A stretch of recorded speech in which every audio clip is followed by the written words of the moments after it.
সুপ্রিয় দর্শক মণ্ডলী ও শ্রোতাগণ, আশা করছি আল্লাহর অশেষ মেহেরবানি ও রহমতে সকলেই ভালো আছেন এবং সুস্থ আছেন। এখন চলছে আল্লাহর ৯৯টি নামের সিরিজ। এই সিরিজে আপনারা আল্লাহর ৯৯টি নামের অর্থ, আমল ও ফজিলত সম্বন্ধে ডিটেলসে ধারণা পেতে চলেছেন। আপনারা যদি আল্লাহর ৯৯টি নামের অর্থ, আমল ও ফজিলত সম্বন্ধে ডিটেলসে ধারণা পেতে চান, তাহলে অনুগ্রহ করে চ্যানেলটি সাবস্ক্রাইব করে পাশেই থাকুন। এই চ্যানেলে আমরা আল্লাহর ৯৯টি নামের আরও অন্যান্য নামগুলোর ভিডিও দিয়ে রেখেছি। আপনারা চাইলে সেই নামগুলোর ভিডিও দেখে নিতে পারেন এবং সেই নামগুলোর আমলও করে নিতে পারেন। আপনারা যদি অন্য কোনো ভিডিও বা অন্য কোনো টপিকের উপর ভিডিও বা সেই বিষয়ে কিছু জানতে চান, তাহলে আমাদেরকে কমেন্ট করে জানাতে পারেন, আমরা সেই ধরনের ভিডিও দেওয়ার চেষ্টা করব।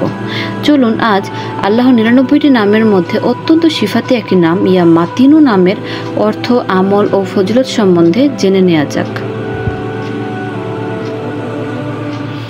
ইয়া মাতিনু নামের অর্থ হচ্ছে হে দৃঢ়শীল সত্তা, অর্থাৎ হে মহাশক্তিশালী। চলুন ইয়া মাতিনু নামের আমলগুলো সম্পর্কে জেনে নেওয়া যাক। যদি কোনো ব্যক্তি কখনো অলসতা বা দুর্বলতা বোধ করে, তাহলে এই নামের আমলটি যে ব্যক্তি ইয়া মাতিনু নামটি সর্বদা পাঠ করবে, তার কখনো অলসতা ও দুর্বলতা বোধ হবে না। সুবহানাল্লাহ। এছাড়াও রবিবার সকালে এই ইসম মোবারক মাত্র ৩৬০ বার পাঠ করলে প্রত্যেক কঠিন কাজ পূর্ণ হয়ে যাবে। অর্থাৎ এই নাম পাঠকারী ব্যক্তির জন্য কঠিন কাজগুলো সহজ হয়ে যাবে। যদি আপনারা যে কোনো কঠিন কাজে যাওয়ার আগে এই নামের আমল করেন, তাহলে আশা করছি আল্লাহর অশেষ মেহেরবানি ও রহমতে আপনাদের কঠিন কাজগুলো সহজ হয়ে যাবে। চলুন এই নামের আরও কিছু আমল সম্বন্ধে জেনে নেওয়া যাক।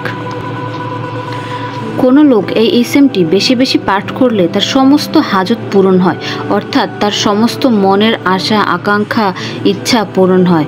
তার যদি নেক ইচ্ছা থাকে তাহলে সেগুলো পূরণ হবে।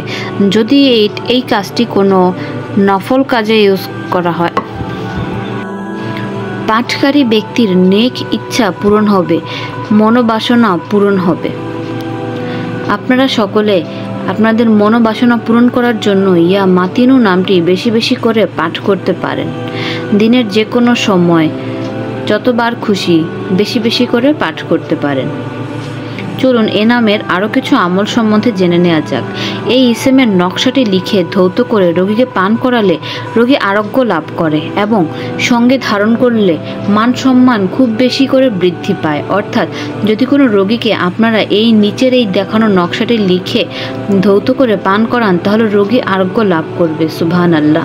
এছাড়াও আপনারা যদি নিচের এই নকশাটি জাফরান কালি দ্বারা লিখে অথবা লাল কালি দ্বারা লিখে সঙ্গে ধারণ করেন, তাহলে আপনাদের মান সম্মান খুব বেশি পরিমাণে বৃদ্ধি পাবে।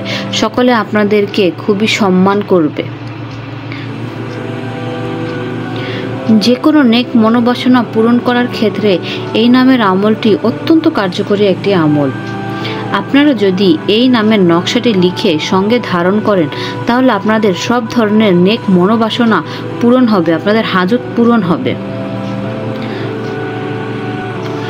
এই নামের আমলটি সবসময়ই মনোবাসনা পূরণের ক্ষেত্রে অত্যন্ত কার্যকরী এবং পরীক্ষিত একটি আমল। সুপ্রিয় দর্শক মণ্ডলী, আল্লাহ পাক নিজেই তার নামসমূহের জিকির করার জন্য নির্দেশ দিয়েছেন।